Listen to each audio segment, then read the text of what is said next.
કલેક્ટરની અધ્યક્ષતામાં મળી સંકલન બેઠક અધૂરા જળ પ્રકલ્પો 1 મે 2026 સુધીમાં પૂર્ણ કરવા આપ્યા આદેશ. દાહોદના જિલ્લા સેવા સદન ખાતે જિલ્લા કલેક્ટર શ્રી યોગેશ નિરગુડેના અધ્યક્ષસ્થાને તાજેતરમાં એક મહત્વપૂર્ણ જિલ્લા સંકલન બેઠકનું આયોજન કરવામાં આવ્યું હતું. આ બેઠકમાં વહીવટીતંત્રની વિવિધ કામગીરીની સઘન સમીક્ષા કરવામાં આવી હતી, જેમાં મુખ્યત્વે જળસંચય જનભાગીદારી યોજના અંતર્ગત નિર્માણ પામી રહેલા જળસંગ્રહ માળખાઓની પ્રગતિ પર ભાર મૂકવામાં આવ્યો હતો. કલેક્ટરશ્રીએ સંબંધિત તમામ વિભાગોને આ જળસંચયમાં બાંધકામો આગામી 1 મે 2026 સુધીમાં કોઈપણ સંજોગોમાં પૂર્ણ કરી લેવા માટે કડક સૂચનાઓ જારી કરી હતી. આ ઉપરાંત ગ્રામ્ય વિસ્તારોમાં ઘરેલું નળ જોડાણ યોજના અંતર્ગત કામગીરી અધૂરી છોડી જનાર ઇજારદારો પાસેથી આ કામ પૂર્ણ કરાવવા અથવા તેમની સામે આકરી કાયદાકીય કાર્યવાહી કરવા વહીવટીતંત્રને આદેશ આપવામાં આવ્યો હતો.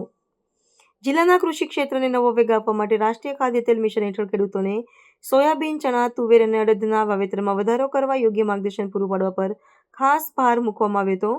આ સાથે રાષ્ટ્રીય પ્રાકૃતિક કૃષિ મિશન અંતર્ગત વધુમાં વધુ ખેડૂતો પ્રાકૃતિક ખેતી તરફ વળે તે માટે તેમને જીવામૃત બનાવવા આર્થિક સહાય આપવા તેમજ નિષ્ણાંત પ્રશિક્ષકો અને કૃષિ સખીઓની નિમણૂક કરવા અંગેની વિસ્તૃત ચર્ચા હાથ ધરવામાં આવી હતી. દરેક તાલુકામાં પ્રાકૃતિક ખેત પેદાશોના વેચાણ અર્થે વિશેષ માળખા ઊભા કરવા માટે પ્રાંત અધિકારીઓ અને નગરપાલિકાના મુખ્ય અધિકારીઓને તાત્કાલિક જમીન ફાળવણી કરી સત્વરે કામગીરી શરૂ કરવા તાકીદ કરવામાં આવી છે. આગામી સમયમાં યોજાનારી ધોરણ 10 અને ધોરણ 12ની બોર્ડની પરીક્ષાઓના સુચારુ સંચાલન માટે પણ વહીવટીતંત્ર દ્વારા આગોતરું આયોજન ઘડી કાઢવામાં આવ્યું છે.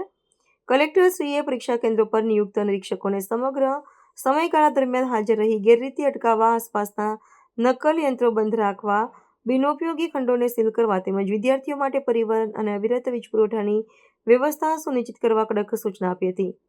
અગત્યની સમીક્ષા બેઠકમાં જિલ્લા પોલીસ અધિક્ષક રવિરાજસિંહ જાડેજા, પ્રાયોજના વહીવટદાર દેવેન્દ્રસિંહ બીણા, નિવાસી અધિક કલેક્ટર જે.એમ. રાવલ અને ધારાસભ્ય બચુભાઈ ખાબડ સહિતના ઉચ્ચ અધિકારીઓ અને જનપ્રતિનિધિઓ ઉપસ્થિત રહ્યા હતા.